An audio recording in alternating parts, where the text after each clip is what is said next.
Hi, Sheeta Davis, Really Nourish, day 18 of my 30-day wheat boycott. So, I'm here to talk to you today about some more issues concerning the import dependence and the wheat dependence in Trinidad and Tobago. Remember, wheat is not the only import, but I chose it for a specific reason, which I'm going to talk to you about today. And I've also got a recipe and another couple of cool tips that you can use to diversify your diet. Let's get started right away.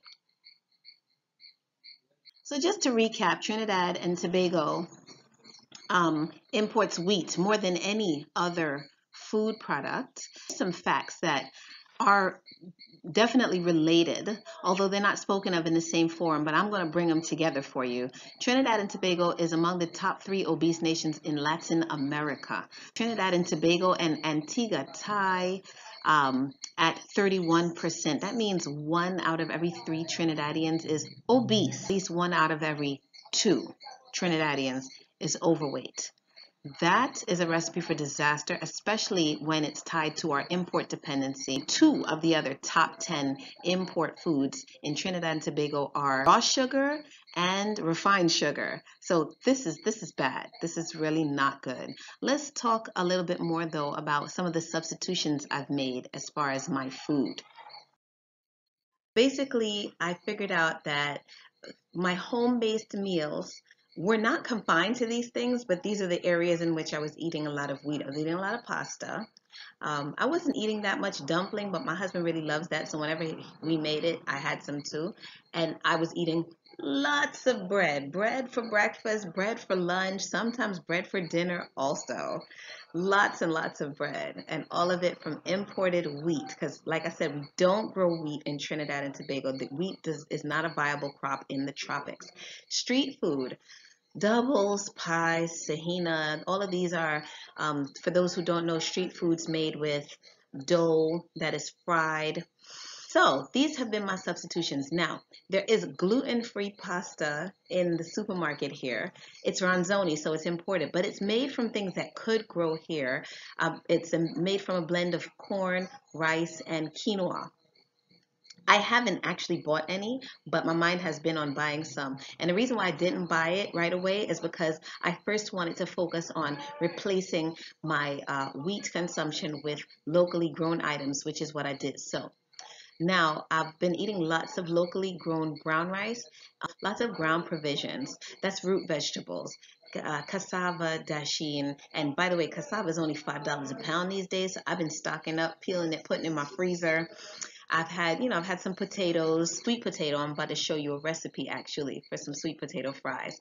And then as far as the outside food, street and convenience food, I go for some French fries or just get a bag of cassava or dasheen chips, or I eat cashews and or peanuts or other nut mixes, being careful not to get anything that has like little granola bits in it that might contain wheat and salads and beans, So instead of getting like a wrap or a sandwich or anything like that, I would just get, a small little box of food.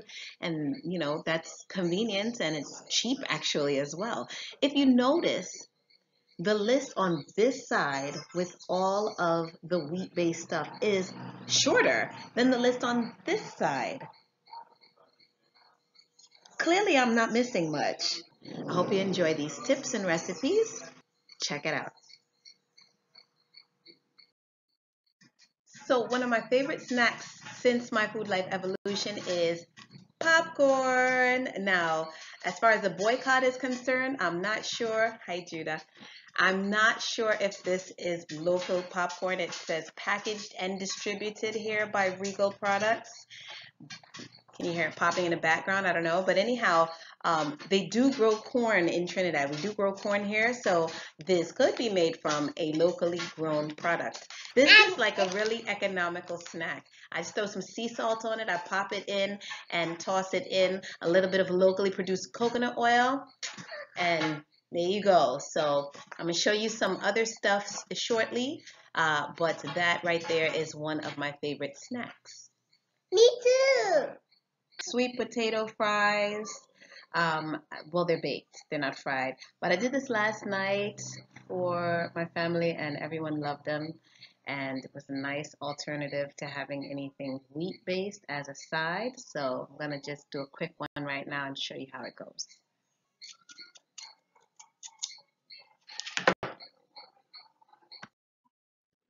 Yeah, now I'm just cutting them into sticks so they kind of look French fry-like. So I turned them and I'm just getting a little more cinnamon on them.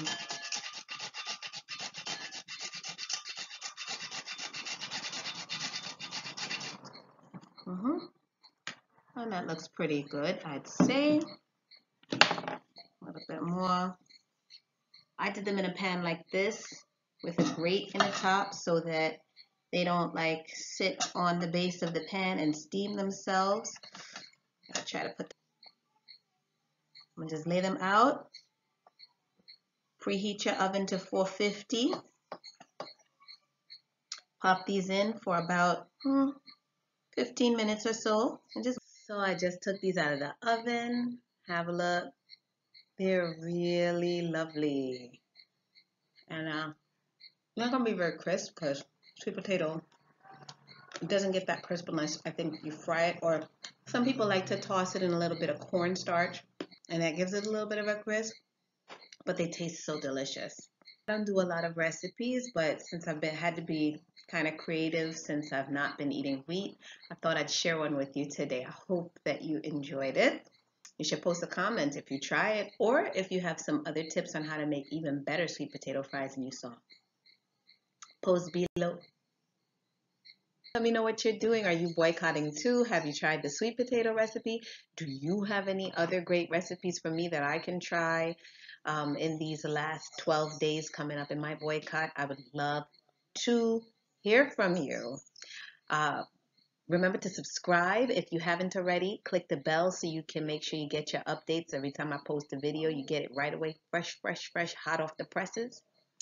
Sheeta Davis, Really Nourish, making the world a better place one plate at a time.